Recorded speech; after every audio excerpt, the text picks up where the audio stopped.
श्रीमद् भागवत गीता में भगवान कृष्ण के द्वारा रणभूमि में अर्जुन को उपदेश दिए गए हैं।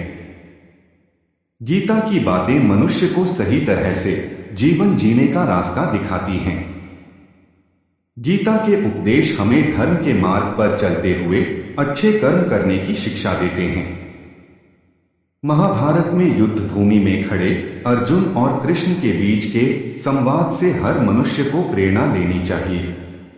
चलिए जानते हैं। जब अर्जुन युद्ध भूमि में जाते हैं तो अपने सामने पितामह और सगे संबंधियों को देखकर विचलित हो जाते हैं। तब भगवान श्री कृष्ण उन्हें सही ज्ञान देते हैं। श्री कृष्ण अर्जुन को उपदेश देते हुए कहते हैं कि हे पार्थ, ये युद्ध धर्म और अधर्म के मध्य है, इसलिए अपने शस्त्र उठाओ और धर्म की स्थापना करो। भगवान श्री कृष्ण धर्म के मार्ग पर चलने की शिक्षा देते हैं। मनुष्य को भी धर्म का पालन करना चाहिए। गीता में कहा गया है कि क्रोध से भ्रम उत्पन्न होता है, जिससे बुद्धि व्यग्र हो जाती है। भ्रमित मनुष्य अपने मार्ग से भटक जाता है। तब सारे तर्कों का नाश हो जाता है, जिसके कारण मनुष्य का पतन हो जाता है। इसलिए हमें अपने क्रोध पर नियंत्रण रखना चाहिए। गीता में भगवान श्री कृष्ण ने कहा है कि मनुष्य को उसके द्वारा किए गए कर्मों के अनुसार ही फल प्राप्त होता है। इसलिए मनुष्य को सदैव सत्कर्म करने चाहिए। गीता में कही गई इन बातों को प्रत्येक व्यक्ति को अपने जीवन में मानना चाहिए। भगवान श्री कृष्ण कहते हैं कि आत्म मंथन करके स्वयं को पहचानो, क्योंकि जब स्वयं को पहचानोगे तभी क्षमता का आकलन कर पाओगे। ज्ञान रूपी तलवार से अज्ञान को काट कर अलग कर देना चाहिए। जब व्यक्ति अपनी क्षमता का आकलन कर लेता है तभी उसका उद्धार हो पाता है। भगवान श्री कृष्ण कहते हैं कि मृत्यु एक अटल सत्य है, किंतु केवल यह शरीर नश्वर है। आत्मा अजर अमर है। आत्मा को कोई काट नहीं सकता, अग्नि जला नहीं सकती और पानी गीला नहीं कर सकता। जिस प्रकार से एक वस्त्र बदलकर दूसरे वस्त्र धारण किए जाते हैं, उसी प्रकार आत्मा एक शरीर का त्याग करके दूसरे जीव में प्रवेश करती है। श्री कृष्ण अर्जुन से कहते हैं कि मनुष्यों को संपूर्ण इंद्रियों को वश करने का प्रयास करना चाहिए, क्योंकि जिस मनुष्य की इंद्रियां वश में होती हैं उसकी ही बुद्धि स्थिर होती है। जिसकी बुद्धि स्थिर होगी वही व्यक्ति अपने क्षेत्र में ऊंचाइयों को छूता है और जीवन के कर्तव्यों का निर्वाह पूरी ईमानदारी से करता है। काम, क्रोध व लोभ, यह तीनों ही भाव व्यक्ति के लिए नरक के द्वार खोल देते हैं। इसलिए इन तीनों को त्याग देना चाहिए। इस श्लोक के द्वारा भगवान कहना चाहते हैं कि अगर हम किसी लक्ष्य को पाना चाहते हैं तो ये तीन अवगुण हमें हमेशा के लिए छोड़ देने चाहिए, क्योंकि जब तक ये अवगुण हमारे मन में रहेंगे हमारा मन अपने लक्ष्य से भटकता रहेगा। श्रीमद् भागवत गीता में भगवान कृष्ण के उन उपदेशों का वर्णन है जो उन्होंने महाभारत युद्ध के दौरान अर्जुन को दिया था। गीता में दिए उपदेश आज भी उतने ही प्रासंगिक हैं और मनुष्य को जीवन जीने की सही राह दिखाते हैं। माना जाता है कि गीता की बातों का अनुसरण करने से जीवन बदल जाता है और व्यक्ति को हर काम में सफलता मिलती है। आइए जानते हैं श्रीमद् भागवत गीता के उन अनमोल मंत्रों के बारे में जो हमें जीवन की कई अहम बातें बताते हैं। गीता में श्री कृष्ण कहते हैं कि किसी भी कार्य में सफलता प्राप्त करने के लिए मन पर नियंत्रण रखना बहुत जरूरी है। काम करते वक्त अपने मन को हमेशा शांत और स्थिर रखना चाहिए। क्रोध बुद्धि का नाश करता है और इसकी वजह से बने बनाए काम भी बिगड़ जाते हैं। इसलिए मन को शांत रखने का प्रयास करें। श्रीमद् भागवत गीता के अनुसार हमें कोई भी कर्म बिना फल की इच्छा के बिना ही करना चाहिए।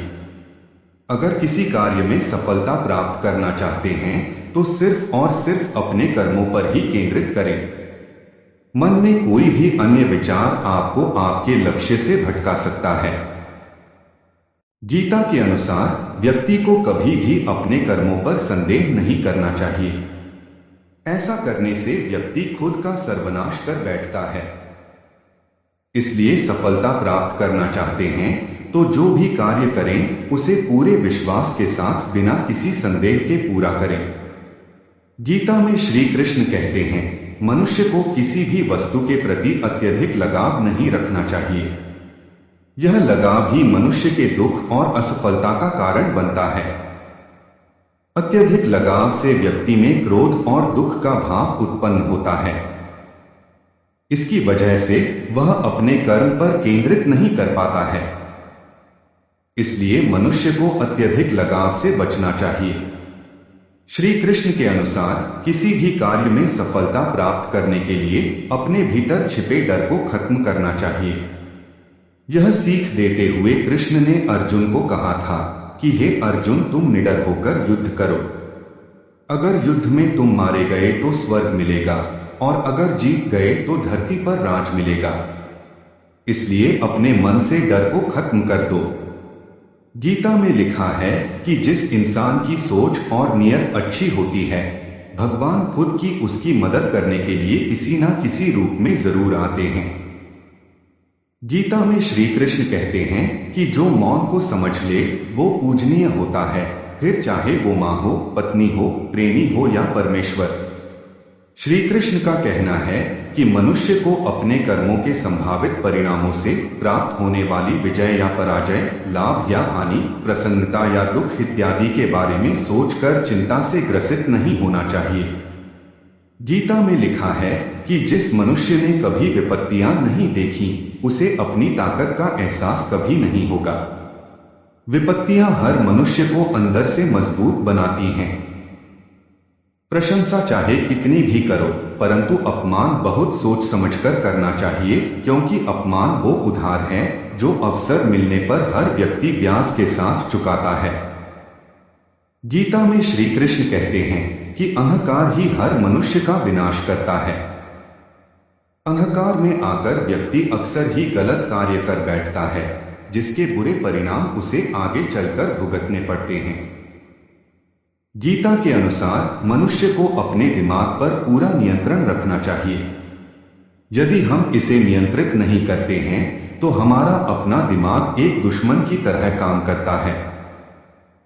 गीता में लिखा है कि जिस इंसान की सोच और नियत अच्छी होती है, भगवान खुद की उसकी मदद करने के लिए किसी न किसी रूप में जरूर आते हैं। गीता में श्री कृष्ण कहते हैं कि जो मौन को समझ ले वो पूजनीय होता है, फिर चाहे वो मां हो, पत्नी हो, प्रेमी हो या परमेश्वर। श्री कृष्ण का कहना है कि मनुष्य को अपने कर्मों के संभावित परिणामों से प्राप्त होने वाली विजय या पराजय, लाभ या हानि, प्रसन्नता या दुख इत्यादि के बारे में सोचकर चिंता से ग्रसित नहीं होना चाहिए। गीता में लिखा है कि जिस मनुष्य ने कभी विपत्तियां नहीं देखी उसे अपनी ताकत का एहसास कभी नहीं होगा। विपत्तियां हर मनुष्य को अंदर से मजबूत बनाती हैं।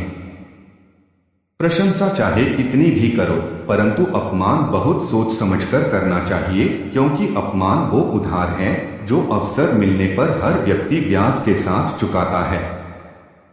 गीता में श्री कृष्ण कहते हैं कि अहंकार ही हर मनुष्य का विनाश करता है। अहंकार में आकर व्यक्ति अक्सर ही गलत कार्य कर बैठता है, जिसके बुरे परिणाम उसे आगे चलकर भुगतने पड़ते हैं। गीता के अनुसार मनुष्य को अपने दिमाग पर पूरा नियंत्रण रखना चाहिए। यदि हम इसे नियंत्रित नहीं करते हैं तो हमारा अपना दिमाग एक दुश्मन की तरह काम करता है।